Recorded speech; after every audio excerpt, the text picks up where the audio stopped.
Charleston. The National Weather Service in Charleston, West Virginia has issued a severe thunderstorm warning for northeastern Calhoun County in north-central West Virginia, south-central Ritchie County in northwestern West Virginia, western Gilmer County in north-central West Virginia until 7 p.m. Eastern Daylight Time. At 6:24 p.m. Eastern Daylight Time, a severe thunderstorm was located near Grantsville, moving southeast at 25 miles per hour. Hazard, 60 miles per hour with gusts and quarter-size hail. Source, radar indicated. Impact, hail damage to vehicles is expected. Expect wind damage to roofs. I'm literally just trying to get my computer to do Locations coverage impacted recorded. include Glendale, Cedar Creek State Park, New Bern, Big Springs, Tanner, Troy, Normantown, and Birdhouse.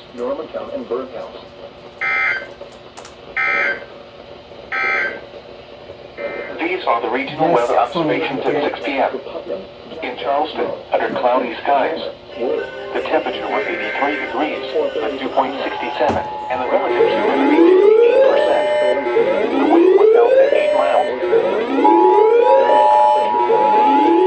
The National Weather Service in Charleston, West Virginia has issued a severe thunderstorm warning for northeastern Calhoun County in north-central West Virginia, south-central Ritchie County in northwestern West Virginia, western Gilmer County in north-central West Virginia.